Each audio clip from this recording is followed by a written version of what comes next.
अब ये नहीं कि खाली तत्व यौगिक, वो खुद से भी अभिक्रिया कर सकता है। एक ही तत्व अपने से खुद अभिक्रिया कर सकता है। जैसे एक हाइड्रोजन दूसरा हाइड्रोजन, दोनों मिलके क्या बनाएगा? H2 क्या बनाएगा? दो ऑक्सीजन है, क्या बनाएगा? O2 क्या बनाएगा? O2। ठीक है, तीन ऑक्सीजन है, O3। समझे? तो खुद से भी अभिक्रिया कर सकता है और किसी अन्य पदार्थ से भी अभिक्रिया। दुनिया में वो सब पदार्थ है ना रे, कोई पदार्थ जब अकेले या किसी अन्य पदार्थ से मिलके, कोई पदार्थ अकेले या किसी अन्य पदार्थ से मिलके एक नए भिन्न गुण वाले पदार्थ का जब निर्माण करता हो, उसे क्या कहते हैं? रासायनिक अभिक्रिया। अब देखिए, क्या तुम कभी चूना में पानी मिलाया है? क्या हुआ? खोलता देखिएगा, जब चूना में पानी मिलाओगे तो गर्म हो जाएगा। जिस बर्तन में तुम चूना दिए हो, वो पानी चूना पूरा गर्म, मतलब बाल्टी सहित पूरा एकदम लगेगा कि अब वो बरक जाएगा, इतना गर्म हो जाता है। समझ गए? तो क्या होता है कि जब एक यौगिक या किसी तत्व में कुछ एक दूसरा यौगिक मिलाते हैं, तो उसमें बहुत सारा रंग का क्या होता है? अभिक्रिया होता है, जिसके ऊपर से क्या क्या होता है? पहला कंडीशन ये जान देते हैं, पहला गैस की उत्पत्ति होगी। क्या होगी? गैस की उत्पत्ति। समझे? क्या हो जाएगा? गैस का उत्पत्ति। दूसरा क्या होगा? दूसरा अवक्षेप का बनना। अगर वही चूना तुम छोड़ दोगे पानी में मिला के, तो वही चूना 1 घंटा के बाद देखो पानी ऊपर आ जाएगा, चूना कहाँ बैठ जाएगा? नीचे बैठ जाएगा। तो नीचे जो बैठा होता है उसको बोलते हैं अवक्षेप। क्या बोलते हैं? अब पहले समझो, उसके बाद लिखना। अवक्षेप का बनना। तीसरा कंडीशन क्या हो सकता है? रंग परिवर्तन। क्या हो जाएगा? रंग में परिवर्तन। उसका रंग चेंज हो जाएगा, कुछ और दूसरा चीज मिला दे, उसका पूरा कलर चेंज। चौथा ताप में परिवर्तन। ताप में परिवर्तन अभी देख लिया, जैसे चूना में तुम पानी मिलाया गर्म हो जाए तो वो क्या हो गया? पहले ठंडा था, अब क्या हो गया?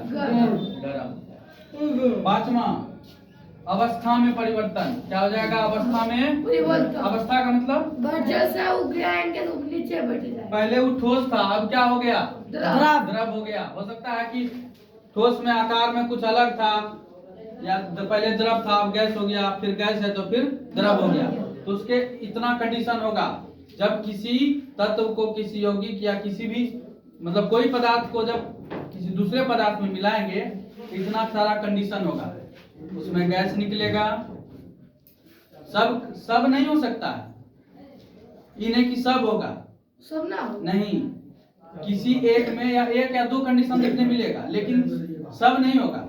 अब क्या चूना में तुम पानी मिलाए, क्या उसका रंग भी चेंज हो गया? रंग चेंज हुआ? क्या नहीं हुआ। तो इनमें से एक दो कंडीशन एक दो में कॉमन मिल सकता है, जैसे कि उसमें गैस निकलेगा। जैसे तुम चूना में पानी मिलाओगे तो गैस बुलबुला टाइप से निकलेगा। दूसरा क्या होगा कि उसका ताप पूरा गर्म हो जाएगा। ये थोड़े कि उसका अवस्था में भी परिवर्तन हो गया। पहले कैसे था चूना? ठोस में, अब क्या हो गया? द्रव, माने कि पानी के साथ मिल गया। तो इसमें 1 2 3 एक साथ कंडीशन हो सकता है, लेकिन सब कंडीशन नहीं होगा। तो सब अलग अलग अभिक्रिया में अलग अलग तत्व और यौगिक के साथ अलग अलग कंडीशन हो सकता है, लेकिन कितना कंडीशन होगा? या तो गैस निकलेगा, अवक्षेप बनेगा, रंग परिवर्तन होगा, ताप में परिवर्तन होगा और उसके अवस्था में परिवर्तन होगा। इतना सारा कंडीशन है। तो लिखना है, फटाफट लिख लो इसको। इसके ऊपर हेडिंग लिख लेना। क्या लिख?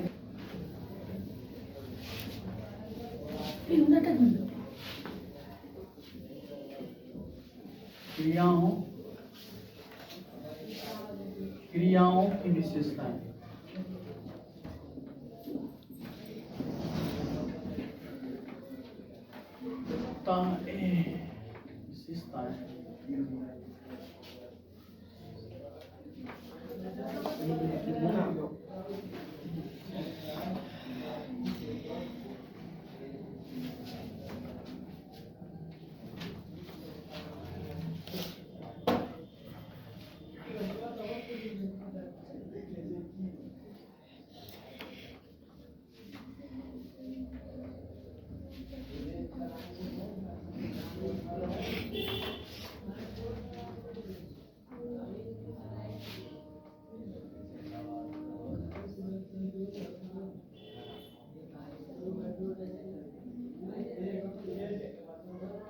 अगर किसी भी अभिक्रिया में क्या निकलेगा, अगर दिखाना है तुमको कि गैस यहाँ से निकल रहा है, कौन सा गैस निकल रहा है वो दिखाना होगा, तो उसके बगल में ऊपर करके तीर दे देना। क्या दे देना? तो गैस को अगर दिखाना होगा तो क्या देना पड़ेगा, ऊपर करके तीर, कि ये गैस निकल रहा है। जैसे हाइड्रोजन गैस निकल रहा है, क्या निकल रहा है, हाइड्रोजन गैस में लिख के बगल में क्या दे दोगे, तीर हो गया। जहाँ भी तीर लगा होगा तो समझ जाना वो गैस निकल रहा है। क्या हो रहा है, निकल रहा है। दिखाने अभिक्रिया में दिखाएगा कि गैस निकल रहा है। अगर कभी भी अब अवक्षेप बनना होगा तो वो क्या लिखा रहेगा, उल्टा तीर होगा नीचे। अवक्षेप मतलब थक्का जिसका जमेगा। जब जैसे दो चीज मिलाती है तो नीचे में एक थक्का जैसा बन जाएगा, तो जो थक्का बनेगा उसके सूत्र के नीचे में उल्टा तीर लिखा रहेगा। क्या लिखा रहेगा, उल्टा तीर। तो समझ जाना वो क्या हो रहा है, अवक्षेप बन रहा है। क्या बन रहा है, अवक्षेप बन रहा है। ठीक है। और बाकी तीनों में नहीं लिखा था। बाकी तुम लोग पहले भी पढ़े हो उस क्लास में भी। ठोस को बगल में लिखेंगे एस, क्या लिखेंगे, सॉलिड, एस लिखेंगे। अगर द्रव होगा तो लिक्विड, एल लिखेंगे। अगर गैस होगा तो इनो पिएंगे। गैस होता है तो क्या पीता है, गैस होगा तो जी लिखेंगे। क्या लिखेंगे, जी। ठीक है। तीसरा, अगर वो लिक्विड होगा यानी कि दो तीन चीज से मिलके बना होगा, जैसे कि शरबत पीते हैं तो शरबत चीनी और पानी से मिलके बना हुआ है, तो वह एक विलियन। क्या है, विलियन। जब विलियन दिखाना होगा तो हम क्या लिखेंगे, विलियन दिखाना होगा, बता तो उदाहरण में पहले समझो। विलियन अगर हम बताना कि ये विलियन है, पानी भी रहेगा, खाली पानी है तो हम पानी है तो पानी रहेगा, लेकिन पानी चीनी दोनों मिला हुआ है तो पता नहीं चलता है। लेकिन हमको बताना है तुमको वो विलियन मिला हुआ है, तो हम कैसे दिखाएंगे, ए और क्यू लिख देंगे। क्या लिख देंगे, ए क्यू। ठीक है, समझ गए इतना चीज। ये नोटेशन तुम्हारा, इसको याद रखना है। जिसके बगल में ये लिखा रहेगा समझ जाना वो चीज है। जैसे कि सोडियम है, सोडियम हम बगल में लिखेंगे, लेकिन किसी को पता नहीं कि सोडियम ठोस है कि द्रव है, गैस है, तो बगल में हम क्या लिखते हैं, ऐसे एस लिख देंगे। तो सोडियम क्या समझेंगे, सोडियम ठोस है। क्या है, आप बगल में अगर Cl लिखेंगे, Cl क्या है, ठोस है, द्रव है, तो हम गैस है तो हम क्या लिखेंगे यहाँ पे, जी। क्या लिख देंगे, जी। अब दोनों मिला के एक नया पदार्थ का निर्माण हुआ। लेकिन वो लिखेंगे, पहले इतना सा लिखिए, बाद में लिखिएगा। इतना सा नोट कर लीजिए अपनी कॉपी में। ये चीज तीनों चारों बताने के बाद में बता सकते हैं, लेकिन अभी बता दें।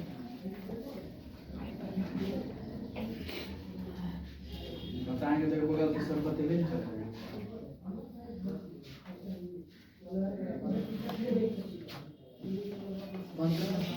बंद करना रे। रिएक्शन करवा रहे हैं, क्या कर रहे हैं, अभिक्रिया करवा रहे हैं। तो हम मान लो कि हम कहेंगे कि हाइड्रोजन और ऑक्सीजन में अभिक्रिया करा रहे हैं। किसमें करवा रहे हैं, हाइड्रोजन और ऑक्सीजन। हाइड्रोजन। अब कहेंगे पूजा की गलती लिख दी हमारे, गलती लिखे हैं, चलो। उसके बाद ऑक्सीजन गलती लिख दी है। क्या लिख दी है, गलती है ना, ऑक्सीजन। क्या मिलके बनेगा दोनों, जल तो बनेगा, लेकिन केमिकल का नाम भी तो होगा, रासायनिक नाम भी तो होगा, हाइड्रोजन ऑक्साइड। क्या बनेगा, हाइड्रोजन ऑक्साइड।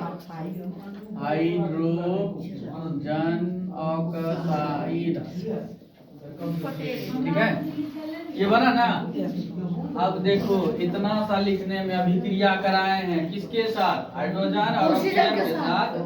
और इधर कितना बड़का राम कहानी है, ये शायद कितना बच्चा पढ़बो करेगा, नहीं हो पढ़ेगा, छोड़ देगा, दिमाग नहीं लगाएगा। क्या है, बहुत लंबा हो गया ना।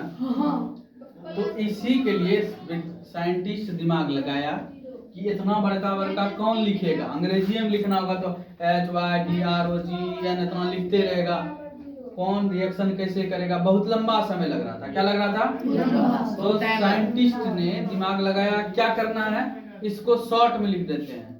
पूजा को खाली P बोलेंगे, शुभम को S बोलेंगे।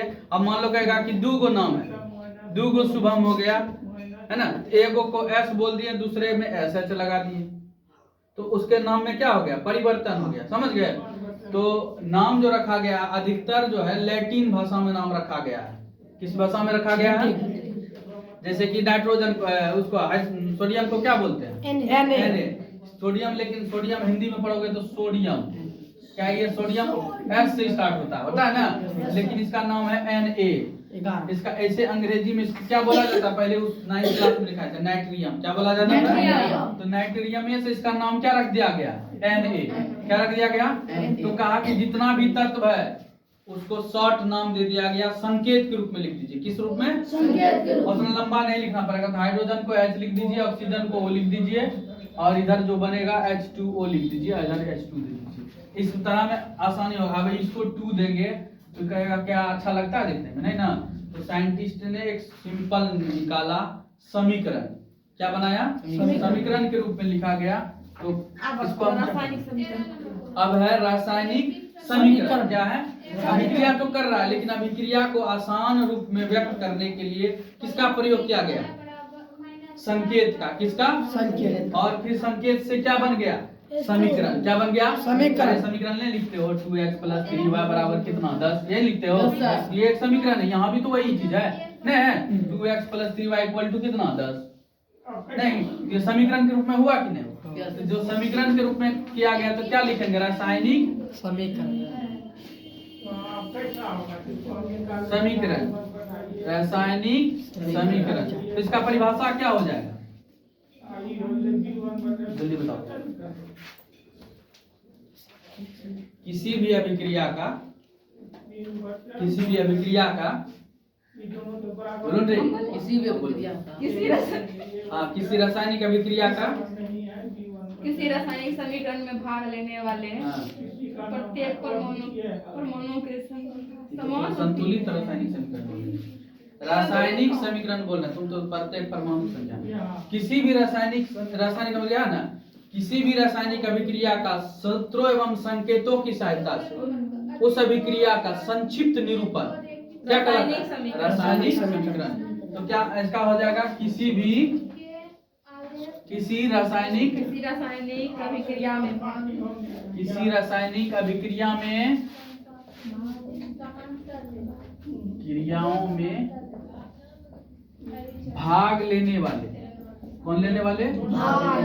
ठीक है, भाग लेने वाले पदार्थों का। किसका? पदार्थों का संकेतों एवं सूत्रों की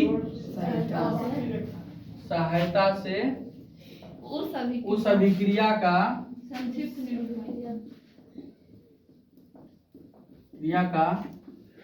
संक्षिप्त निरूपण रासायनिक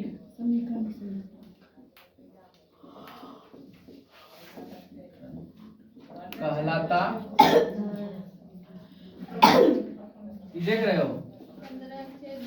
रासायनिक समीकरण सेम टू सेम यही बात को लिखा गया है इस परिभाषा में।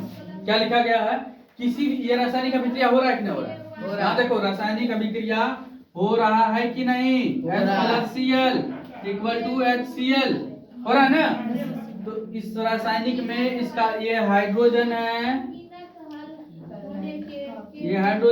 ये क्लोरीन है, और ये इसको क्या बोलेंगे? हाइड्रोक्लोरिक। क्या बोलेंगे? हाइड्रोक्लोरिक अम्ल। क्या बोलेंगे?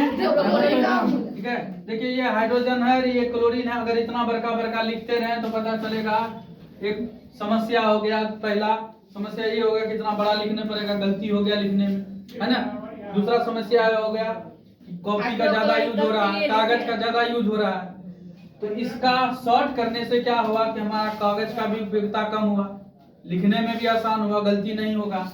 तो इसी चीज को हम लिखे हैं किसी भी रासायनिक अभिक्रिया। ये रासायनिक अभिक्रिया है, भाग इसमें जो भाग लिया है उसका संक्षिप्त निरूपण हमें पता चल गया ना। इसमें क्या क्या है?